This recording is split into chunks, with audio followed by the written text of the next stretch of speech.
श्री शिवाय नमस्तुभयम। दोस्तों, आप सभी लोग जानते हैं कि 29 दिसंबर 2024 यानी रविवार को पड़ रही है पौष मास की मासिक शिवरात्रि।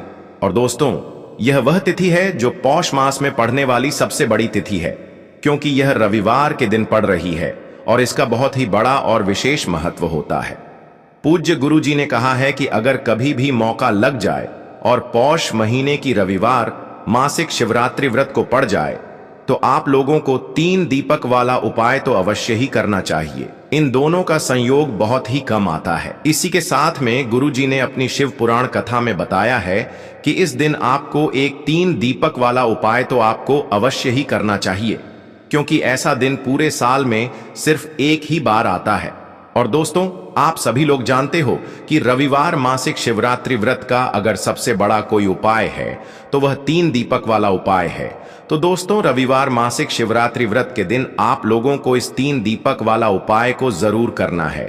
बहुत सारे लोग होंगे जिन लोगों ने इस उपाय को ना किया हो, मतलब पूरा साल निकल गया, उन्होंने किसी भी दिन इस 3 दीपक वाला उपाय को ना किया हो। पर दोस्तों, आपके पास एक आखिरी मौका बचा हुआ है, जो कि 29 दिसंबर रविवार मासिक शिवरात्रि व्रत के दिन है। इस दिन आप लोगों को इस वाले उपाय को जरूर कर लेना है। भले ही आपने पूरे महीने भर इस उपाय को ना किया हो, पर अगर आपने इस पौष महीने के रविवार मासिक शिवरात्रि व्रत के दिन अगर इस वाले उपाय को कर लिया तो आपको इस उपाय को करने का वह फल मिलेगा जिसकी आपने कभी कल्पना भी नहीं करी होगी। इसीलिए आप लोग इस वाले उपाय को एक बार जरूर कर लेना है, ताकि आप लोगों के हाथ से यह मौका ना जा सके और आपको इस उपाय को करने का फल मिल सके। दोस्तों, यह उपाय पंडित जी ने अपनी अभी की ही श्री शिव महापुराण की कथा में बताया है। जी, इस उपाय को आज हम आपको बहुत अच्छे से समझाने वाले हैं। इस वीडियो को देखने के बाद इस उपाय को समझने के लिए आपको कोई और वीडियो को देखने की जरूरत नहीं पड़ेगी। तो चलिए दोस्तों, उपाय को शुरू करते हैं। देखिए, यह इस पौष महीने के रविवार मासिक शिवरात्रि व्रत के दिन यह इतना खास होता है, इतना महत्वपूर्ण होता है। देखा गया है कभी कभी बड़े बड़े पूजा पाठ अनुष्ठान से जो मनोकामना पूर्ण नहीं होते, वह पौष महीने की रविवार मासिक शिवरात्रि व्रत के दिन एक छोटे से उपाय करने से ही आपकी मनोकामना पूर्ण हो जाती है। और बहुत सारे लोगों ने इस उपाय को किया भी है और उनको इस उपाय को करने का फल भी जरूर मिला है। अगर आप लोग भी इस उपाय को करना चाहते हैं तो आप इस उपाय को पहले अच्छे से समझ लेना, सुन लेना, उसके बाद करना। आपको इस उपाय का फल जरूर मिलेगा और इस उपाय को कर लेने से आपके घर में चाहे किसी भी प्रकार की दुख और समस्या क्यों ना चल रही हो, आपको उसका कारण भी नहीं पता है कि भाई यह समस्या किस कारण से चल रही है, उसका कुछ भी कारण हो सकता है। जैसे पितृदोष हो सकता है या किसी भी तरह का मंगल दोष भी हो सकता है। तो इस दिन आप लोगों को यह वाला उपाय कर लेना है। यह एक ऐसा उपाय है जिस उपाय को अगर किसी विशेष दिन पर किया जाए तो भाई उस विशेष दिन का जो है वह तो हमें मिलता ही मिलता है, पर हमने उस दिन पर इस उपाय को किया है तो हमें उससे भी बड़ा फल मिलता है, और फल बहुत जल्दी मिलता है, क्योंकि आप इस उपाय को बहुत ही बड़े और विशेष दिन पर कर रहे हो। तो चलिए अब उपाय के बारे में बात करते हैं, लेकिन उससे पहले आप लोगों को यह जानना आवश्यक है कि आखिर यह उपाय किस समय करना है, किसको करना है और कैसे करना है। तो चलिए हम आगे आपको वीडियो में एक एक करके बता देते हैं। लेकिन उससे पहले अगर आप लोग हमारे चैनल पर पहली बार आए हैं या फिर मेरी आवाज आज पहली बार सुन रहे हैं तो हमारे चैनल को सब्सक्राइब जरूर कर लेना और इस वीडियो को लाइक करके कमेंट बॉक्स में श्री शिवाय नमस्तुभ्यम ओम नम शिवाय जरूर टाइप कर देना। तो दोस्तों, इस 3 दीपक वाला उपाय को हमें इस रविवार मासिक शिवरात्रि व्रत के दिन कैसे करना है, किसको करना है, किस समय करना है और कहां पर करना है, ये सारे सवालों के जवाब आपको इस वीडियो में मिल जाएंगे। और जो ये वीडियो देखेगा भाई, उसको 3 दीपक वाला उपाय जरूर करना चाहिए, क्योंकि इस दिन 3 दीपक वाला उपाय का भी बहुत ही बड़ा और विशेष महत्व होता है। और जब बात आ जाए 3 दीपक वाला उपाय की, तो यह सोने पे सुहागा वाली बात हो जाती है और यह एक बहुत ही बड़ा उपाय हो जाता है इस रविवार मासिक शिवरात्रि व्रत का। तो अब दोस्तों, इस 3 दीपक वाला उपाय को आखिर करना किसको है, सबसे पहले हम लोग वह बात जान लेते हैं। तो देखो, घर की जो बड़ी माताएं बहनें होती हैं, उन माताओं बहनों में से कोई भी एक बड़ी माता बहन इस वाले उपाय को कर सकती है। और दोस्तों, अगर आप चाहें तो अपने घर में से सभी सदस्यों को भी इस उपाय को करवा सकते हैं। अगर किसी व्यक्ति की खुद की कोई मनोकामना है, खुद की कोई दुख और परेशानी है जो कि वह अपने लिए ही करना चाहता है इस वाले उपाय को, तो वह खुद अपने लिए भी कर सकता है।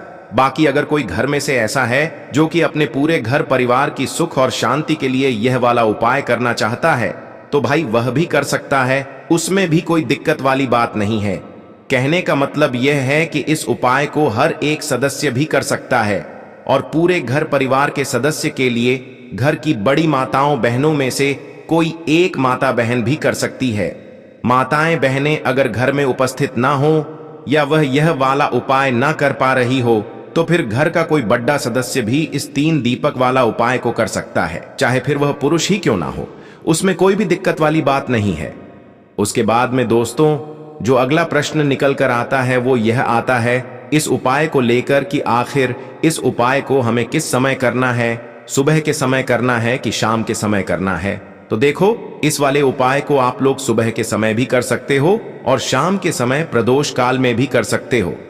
अब अगर आप पूछो कि भाई सबसे उत्तम समय कौन सा रहेगा इस 3 दीपक वाला उपाय को करने का, तो हम आपसे बस यही कहेंगे कि इस उपाय को आप सुबह के समय करेंगे तो ज्यादा बेहतर होगा।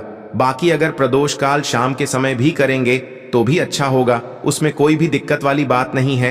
तो अब दोस्तों, जो अगली सबसे बड़ी और महत्वपूर्ण बात आती है वह यह आती है कि सुबह अगर हम उपाय को करेंगे तो हमें कितने बजे से लेकर कितने बजे तक के बीच में करना है, और शाम के समय प्रदोष काल में करेंगे तो हमें कितने बजे से लेकर कितने बजे के बीच में करना है। तो देखो, सुबह जितनी जल्दी हो सके आप उपाय को करने की कोशिश करना। बाकी अगर किसी कारणवश लेट भी हो जाओ, थोड़ी देर भी हो जाए, तो 10 या 11 बजे तक भी आप उपाय कर लेना, पर 12 बजे से ज्यादा देरी ना हो, ठीक है, इस बात का ध्यान रखना। उसके बाद में दोस्तों, अगर शाम के समय प्रदोष काल की बात करें, प्रदोष काल का जो समय है होता है वो शाम के 6 बजे से शुरू हो जाता है। मतलब शाम के 6 बजे से लेकर 7 बजे के बीच का जो समय होता है, यह समय प्रदोष काल का समय होता है। तो आप इस उपाय को 7 या 8 बजे के बीच में भी कर सकते हो। मतलब शाम के 6 बजे से रात 8 बजे के बीच में आप कभी भी इस वाले उपाय को कर सकते हो, उसमें कोई भी दिक्कत वाली बात नहीं है। देखिए, आज के इस पूरे वीडियो में हम 3 महा उपायों के बारे में जानेंगे जो कि आपकी अलग अलग मनोकामना की पूर्ति के लिए होने वाले हैं। देखिए, इन उपायों के माध्यम से आपके जीवन में जो धन से जुड़ी समस्या है वह सभी दूर होगी। नौकरी प्राप्ति में यदि आपको समस्या आ रही है, व्यापार अच्छे से नहीं चल पा रहा है, और साथ ही साथ जीवन की समस्त समस्याओं को दूर करने के लिए आपको यह चमत्कारी उपाय करने हैं। चलिए दोस्तों, जान लेते हैं पहले महा उपाय के बारे में। देखिए दोस्तों, यदि आपकी ऐसी कोई भी मनोकामना जो परिपूर्ण नहीं हो पा रही है, आप उपाय कर करके थक चुके हैं, लेकिन आपको ऐसा लगने लगा है कि महादेव आपकी सुन ही नहीं रहे हैं, या फिर आपके घर में धन को लेकर बहुत ही अधिक समस्या है, और यदि आप चाहते हैं कि घर में हमेशा सुख समृद्धि बनी रहे, देखिए दोस्तों, इस उपाय को करने के लिए सबसे पहले तो आपको एक पीपल का पत्ता लेना होगा। देखिए, शिवरात्रि का दिन है, तो आप इस दिन पीपल का पत्ता पीपल के वृक्ष से तोड़ सकते हैं, और साथ ही साथ रविवार के दिन और साथ ही साथ मासिक शिवरात्रि के इस महासहयोग में यदि आप इस उपाय को करते हैं तो इस उपाय का आपको 4 गुना फल प्राप्त होने वाला है। तो सबसे पहले तो आपको एक पीपल का पत्ता लेना है, इसी के साथ में आपको मात्र थोड़ा सा शहद लेना है, इसी के साथ में आपको 7 यानी कि 7 नक्षत्र के दाने लेना है जो कहीं से भी टूटे हुए खंडित नहीं होने चाहिए। इसी के साथ में आपको लेने होंगे एक चुटकी काले तिल। काले तिल आप 11 भी ले सकते हैं, 21 भी ले सकते हैं, 51 भी ले सकते हैं जितने भी आपके पास हैं उतने ले सकते हैं।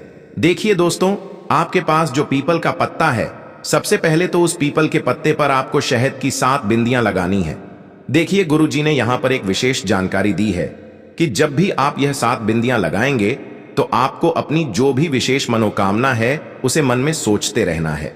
अब दोस्तों, आपके पास जो 7 चावल के दाने हैं उन्हें आपको उसी पीपल के पत्ते के ऊपर रख देना है। देखिए दोस्तों, जब आप 7 चावल के दाने पीपल के पत्ते पर रखेंगे तो आपको अपना नाम और अपनी गोत्र को मन में बोलना है। अब इसी पीपल के पत्ते के ऊपर आपके पास जो एक चुटकी काले तिल हैं उसे भी आपको रख देना है। अब दोस्तों, इस पीपल के पत्ते को दोनों हाथों में रख करके आपका जो पूरा घर ही घर के प्रत्येक कोने में, प्रत्येक कमरे में इस पीपल के पत्ते को लेकर के आपको घूम जाना है। केवल बाथरूम और शौचालय को छोड़कर के सभी कमरे में घूम जाना है। आपको लगातार ओम नमः शिवाय या फिर श्री शिवाय नमस्तुभयम इस मंत्र का जाप करते रहना है। अब दोस्तों, इस पीपल के पत्ते को लेकर के सीधे आपको पहुंच जाना है किसी भी बहते हुए जल में, सरोवर के पास। वहां पर आपको अपना नाम और अपनी गोत्र को बोलते हुए और अपनी जो विशेष मनोकामना है उसे बोलते हुए इस पीपल के पत्ते को आपको जल में प्रवाहित कर देना है। देखिए दोस्तों, गुरुदेव ने बताया है कि यदि आपके घर के आसपास कोई भी नदी, तालाब, सरोवर नहीं है तो इस पीपल के पत्ते को आप पीपल के वृक्ष के नीचे या फिर बेलपत्र के वृक्ष के नीचे भी रख करके आ सकते हैं।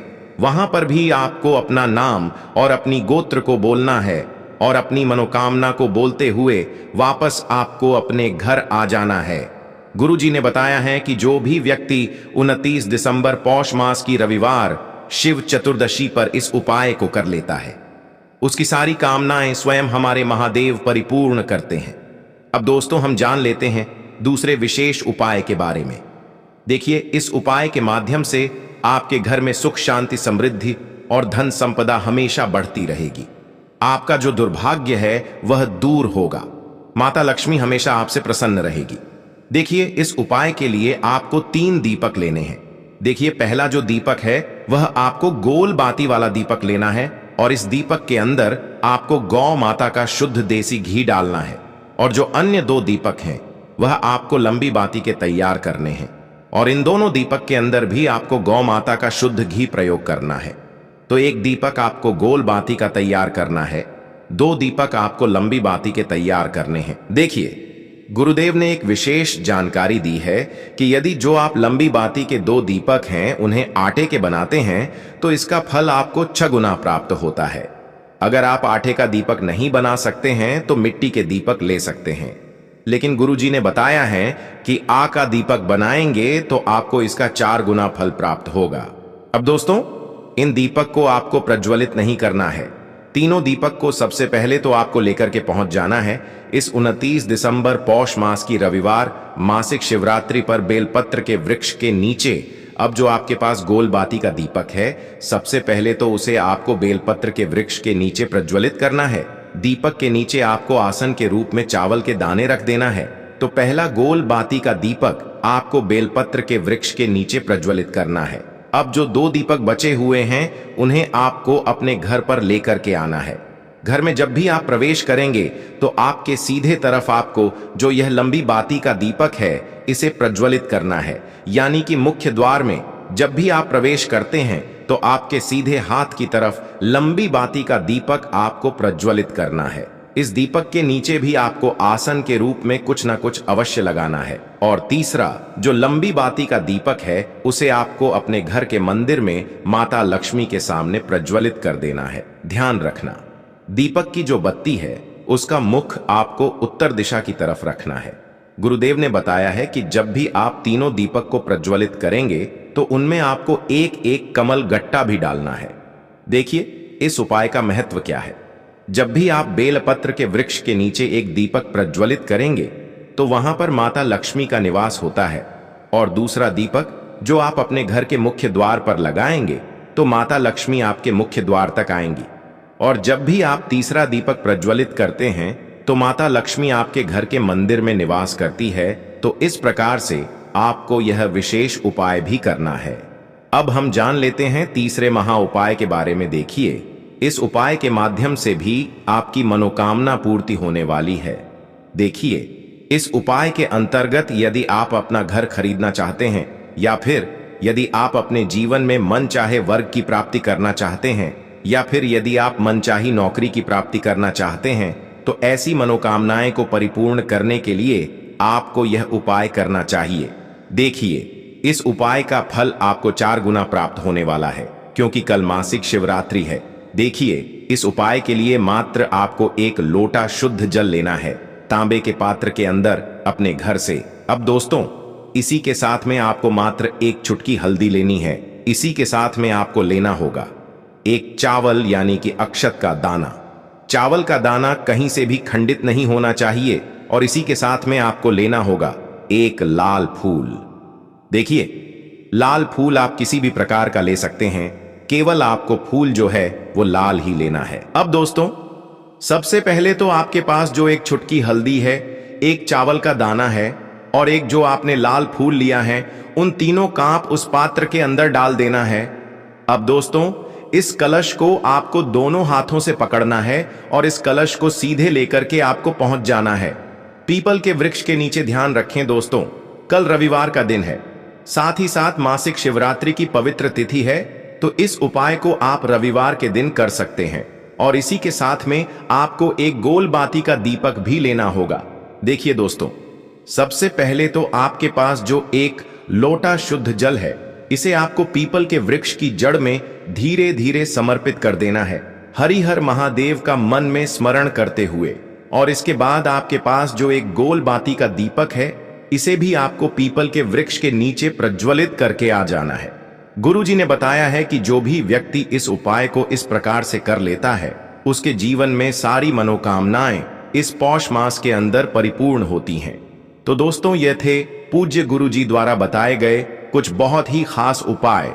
अगर आपको जानकारी अच्छी लगी हो तो वीडियो लाइक करिएगा। मिलते हैं फिर एक नए वीडियो के साथ। श्री शिवाय नमस्तु भयम।